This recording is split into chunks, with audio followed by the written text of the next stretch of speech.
que ao ouvirmos a pregação da sua palavra, Deus nos abençoe com conhecimento e sabedoria para a nossa salvação eterna pela fé em Cristo Jesus.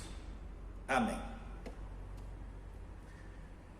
Nós sabemos que decisões, acontecimentos políticos, econômicos, seja em Brasília, Estados Unidos, Europa, Ásia, embora geograficamente distantes, atingem e dizem respeito a cada um de nós. Cotações de moedas, bolsas de valores, preço do petróleo, declarações de guerra, quando surge uma nova epidemia e a decisão é esconder ou protelar a verdade, impedindo assim que se tome as medidas preventivas em tempo. Isso, embora distante geograficamente de nós, também nos diz respeito. Nesta semana, principalmente na Sexta-feira Santa, a Igreja Cristã lembra a morte de Cristo na cruz. Um acontecimento distante geograficamente e no tempo, mas o que aconteceu naquele dia é de importância crucial para todos os que viveram, vivem e hão de viver na face da terra. O relato do evangelista Lucas nos leva a uma insignificante colina perto dos muros de Jerusalém. A insignificante colina, por causa de sua forma, foi denominada de lugar de caveira. Se tornou-se naquele dia o ponto central de toda a história do mundo. Lá se vêem 3 cruzes, em cada uma delas um homem de carne e osso. Eles sofrem tormentos incríveis, indescritíveis. O sofrimento de Jesus na cruz sempre chamou a atenção. Quando se fala ou representa a paixão e morte de Jesus, por exemplo, a ênfase maior é dada aos sofrimentos em si, e não ao que de fato aconteceu na cruz. O fato da morte de Cristo na cruz é bem conhecido, mas o seu significado não. Por natureza, nós seres humanos somos movidos por uma curiosidade mórbida, que impele, por exemplo, uma multidão para ver um acidente ou corpos destroçados, ou ainda assistir passivamente milhares de mortes em guerras e epidemias. Sem essa curiosidade mórbida, quero convidá-los a irem ao Calvário neste momento, para parar e pensar a respeito do significado do que aconteceu naquelas 3 cruzes. Na primeira vez que os homens se encontraram diante da cruz de Cristo, houve toda sorte de reações diante do Jesus crucificado. A multidão ficou parada e olhando, bateu no peito e se retirou. A autoridade e os soldados zombavam e escarneciam.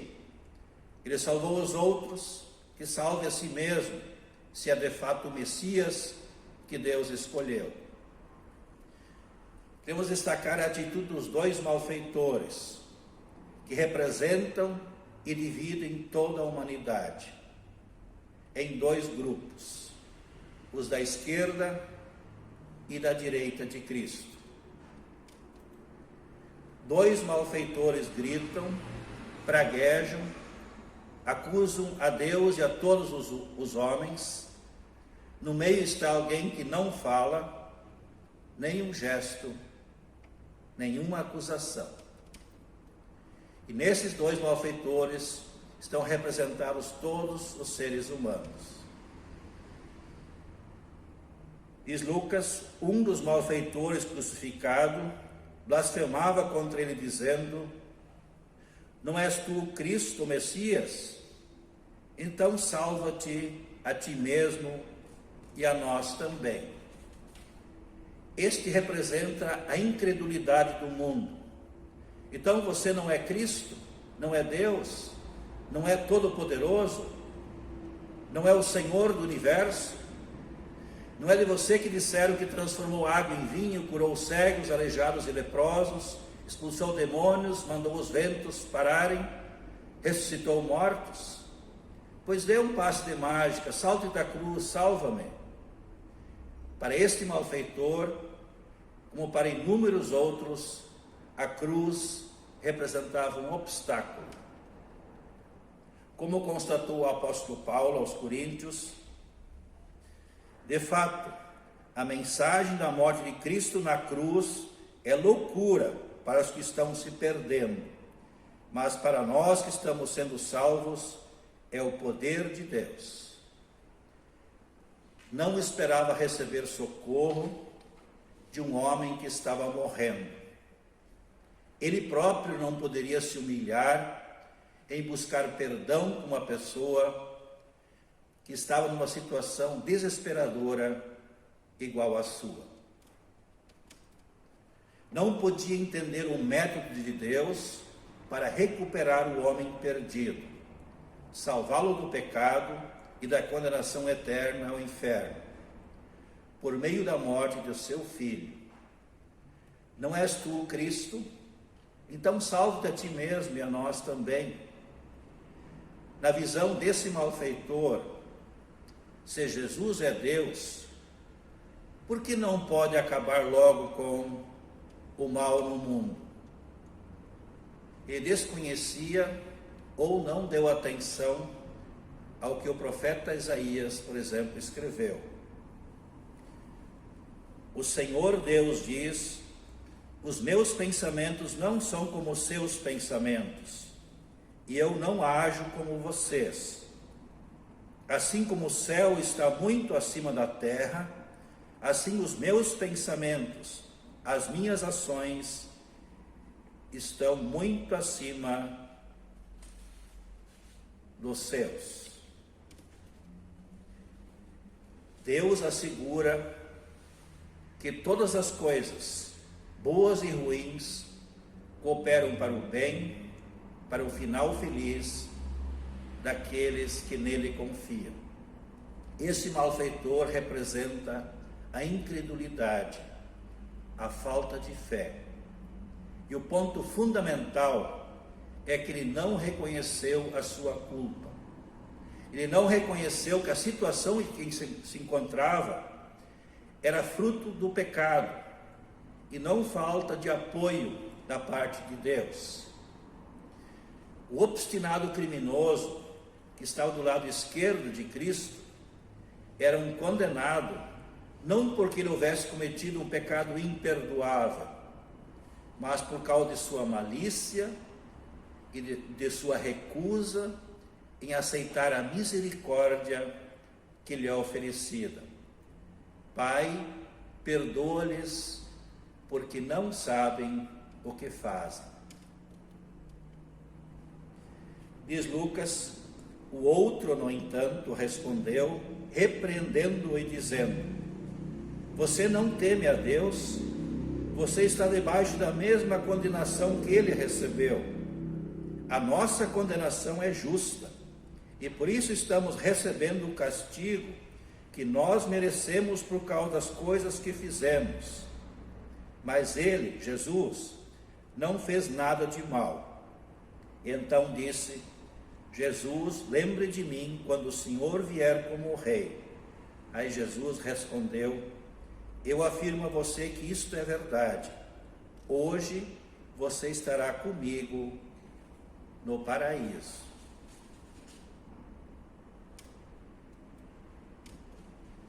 Esta é uma outra atitude possível diante de Jesus pendurado na cruz. É a decisão que o malfeitor da direita tomou. Ele vê aquele seu companheiro da cruz do centro, do meio, e sabe que ali alguma coisa não está certa, que aquele é inocente, que não foi pecado seu que o levou àquele lugar. E diante disso, diante de Jesus crucificado, vê claramente a sua situação. Eu estou aqui por minha culpa, porque mereço. Não há o que reclamar. Não há que pôr a culpa em outro. Sou culpado. Mas ele não fez mal algum. Por que está aqui então? O que quer dizer tudo isso? Será que há algo maior por trás desse sofredor? Será verdade que ele falou de si próprio? Talvez ele possa ajudar-me então. Jesus, lembra de mim. E de todos aqueles personagens, ele é o único que recebe a resposta. Hoje estarás comigo no paraíso. De acordo com as evidências, o ladrão arrependido não era de maneira nenhuma mais merecedor do que aquele que morreu na incredulidade. Até onde nós podemos ver, ele tinha o mesmo passado sórdido, era culpado dos mesmos crimes.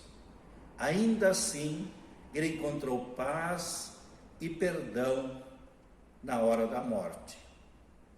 Por meio de misteriosa e misericordiosa intervenção de Deus, ele cessou de escarnecer a figura da cruz do centro. Certamente também porque ficou impressionado com a oração que Jesus ofereceu em favor dos seus inimigos.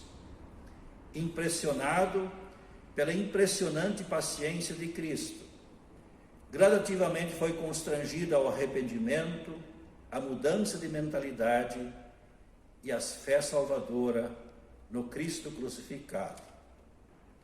E virando-se para repreender seu antigo companheiro de crimes, ele disse: acaso não temes a Deus estando sob igual sentença? Tu estás morrendo também, homem. Nós o merecemos, mas este homem nenhum mal fez.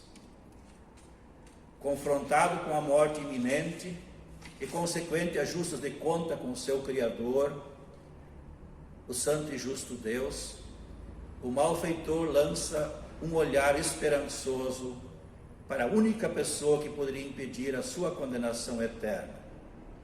Jesus, lembre de mim.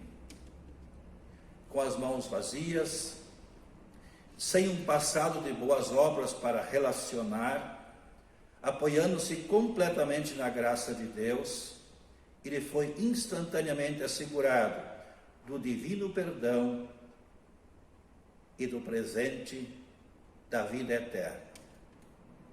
Assim, a cruz central de Cristo dividiu os dois homens da mesma maneira como divide toda a humanidade. Com nosso orgulho e egoísmo, achamos difícil nos colocarmos na posição dos malfeitores moribundos.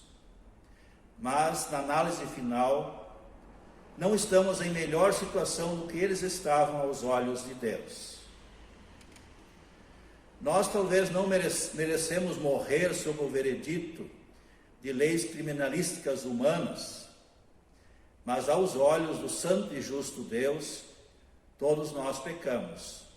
Somos considerados malfeitores. O apóstolo Paulo escreveu aos Romanos: o pecado entrou no mundo por meio de um só homem, e o seu pecado trouxe consigo a morte. Como resultado, a morte se espalhou por toda a raça humana, porque todos pecaram. Aos olhos do santo e justo Deus, somos todos malfeitores, porque quem quebra um só mandamento da lei é culpado de quebrar todos, diz Tiago, o apóstolo Tiago.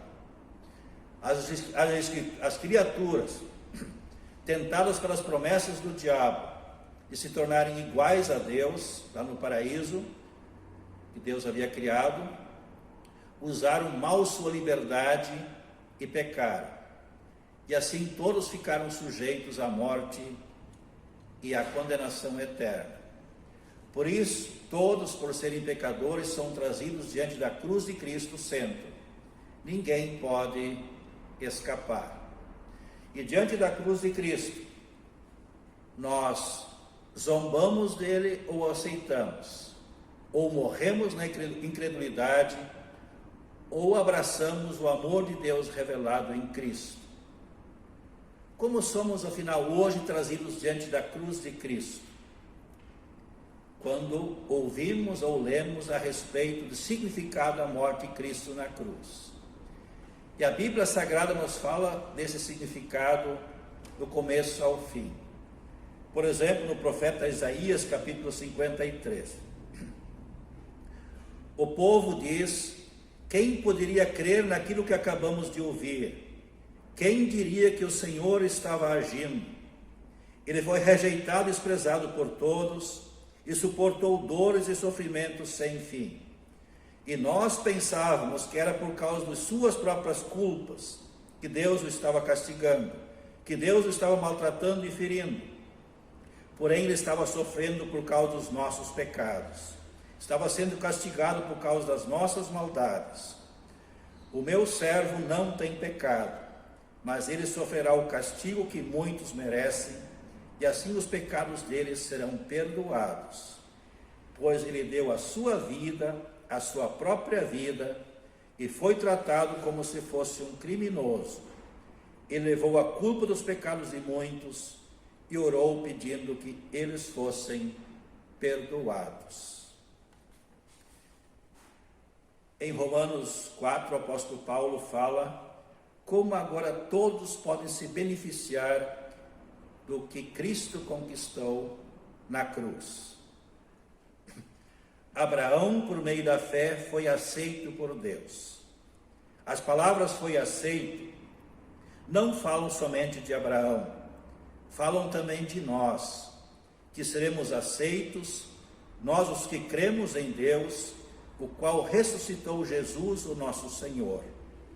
Jesus foi entregue para morrer por causa dos nossos pecados, e foi ressuscitado a fim de que nós fôssemos aceitos por Deus. E o apóstolo finaliza: agora que fomos aceitos por Deus pela nossa fé nele, temos paz com ele por meio de nosso Senhor Jesus Cristo. Dia mais, dia menos, se Cristo não voltar antes, também teremos a morte diante de nós. Mas precisamos decidir enquanto há vida. E quem já decidiu, precisa perseverar até o fim.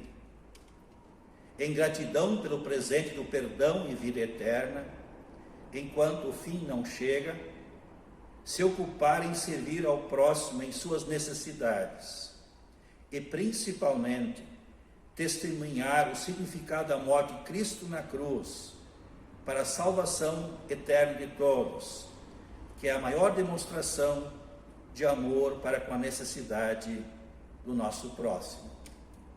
Que pela graça e misericórdia de Deus, eu e você possamos sempre olhar para Cristo na cruz, como o malfeitor da direita olhou, e assim, quando a nossa vida terminar neste mundo, Jesus esteja do nosso lado para dizer o que disse ao malfeitor que nele confiou: hoje você estará comigo no paraíso. A partir de hoje, você estará comigo no céu, onde Deus está e onde não haverá mais morte, nem tristeza, nem choro, nem dor. Amém.